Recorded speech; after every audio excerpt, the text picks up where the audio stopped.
the thing that people mostly do when they want to come and talk about White Lotus is talk about what happened to them when they were watching it. So they want to talk about how they had watch parties, or they dressed up as the characters, or some of the themes, some of the sayings became kind of memes in their office. And when they want to talk to me about me, I think what they mostly say is, I thought I was going to hate you. And that they began to empathize and they began to feel for me. Devastatingly, I know a principal like that.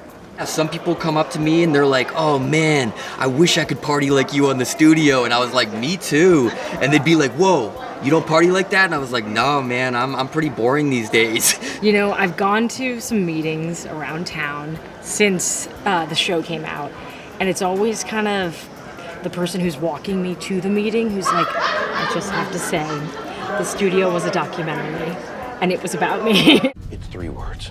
Thanks, Pat Remick. That's all I want you to put in there. People within the industry seem to really appreciate how realistic the show is, and even though it is heightened in some ways, I think it is also kind of capturing like an essential truth about the industry that we all work in. And people not in the industry think it's just like an insane, completely exaggerated look at what Hollywood is, which it isn't. They just kind of back up for me. I really like you in Severance. You're really good. Have you finished Cold Harbor? No. I guess there's a lot of like, why did Mark make that choice at the end of season 2?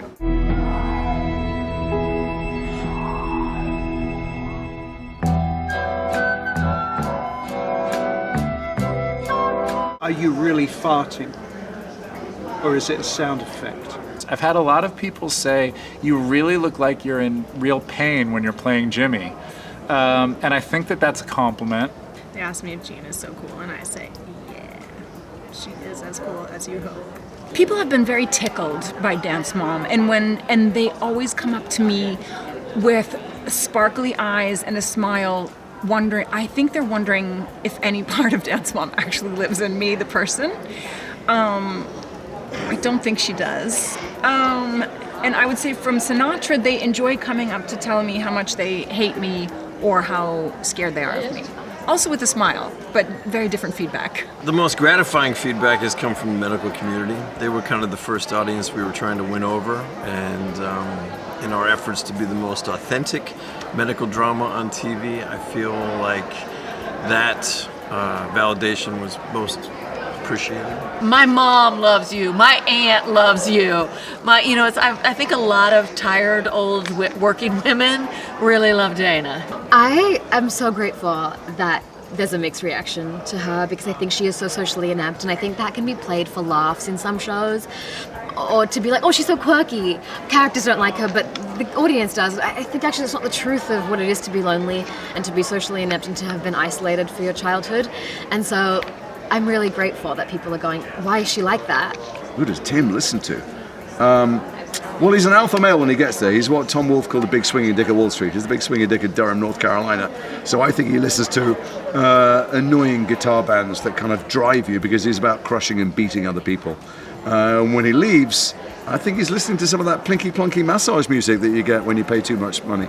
I mean, probably Beyonce, probably maybe Doja. And who else would she like? I think she likes all the big pop stars, a Lady Gaga,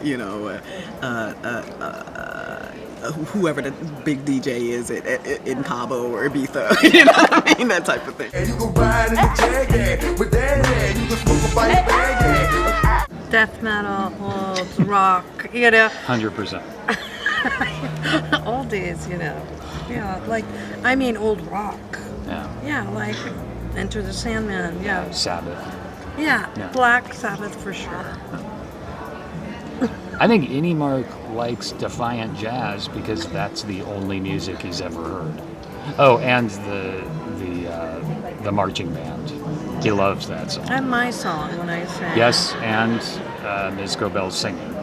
Those 3 songs. I think Dana listens to Neil Young. I think Dana listens to 70s rock for sure. Bob Dylan. I think he's more of a classic rock and a kind of indie rock appreciator than anything else.